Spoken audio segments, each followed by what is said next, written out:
Colonel Wright, you received the State Department's award for heroism for your actions during the evacuation of 2,500 people from the civil war in Sierra Leone, at the time the largest evacuation since Saigon. And you were on the third State Department team to go to Afghanistan and helped reopen the embassy there in December 2001. According to NPR's Tom Bowman, this embassy is about to be evacuated. People are preparing to destroy sensitive information.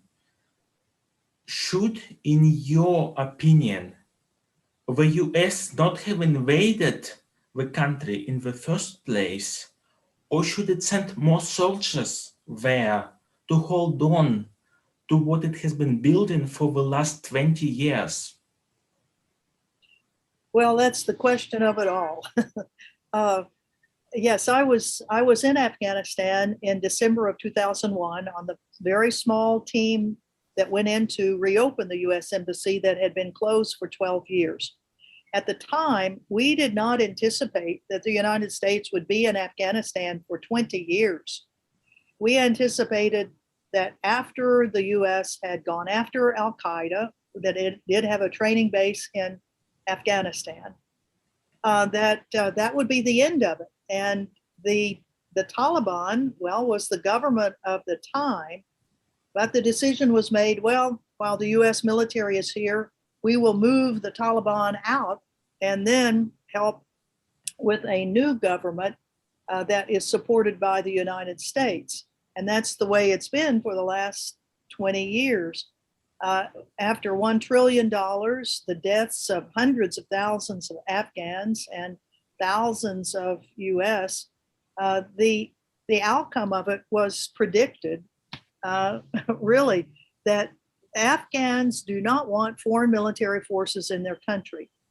They have defeated every foreign military that's ever been there, from the British back in the 1800s to the Soviets in the 1980s, and now the United States in 2101 to now.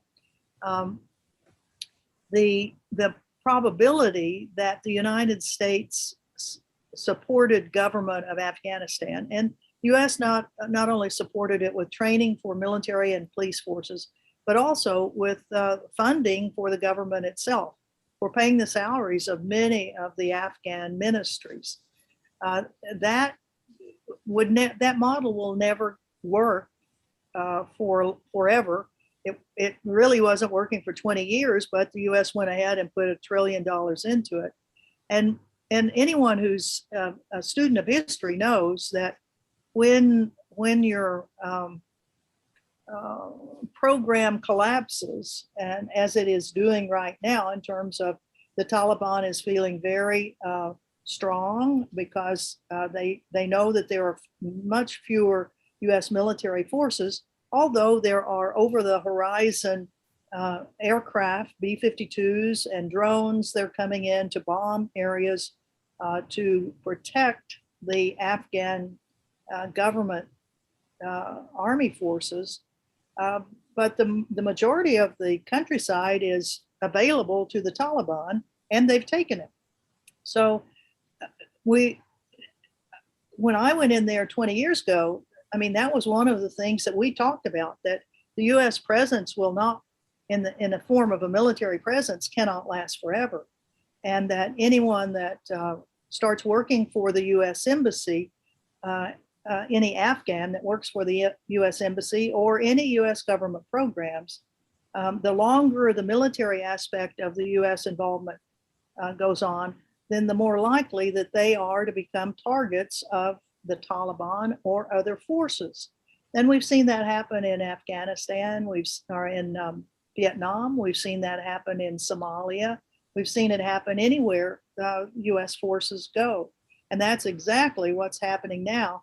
We've been there so long, and we have had so many military units there all needing translators, all needing help with logistics, that there are tens of thousands, hundreds of thousands of Afghans who now face the fact that the Taliban may take revenge on them for having worked with the US government.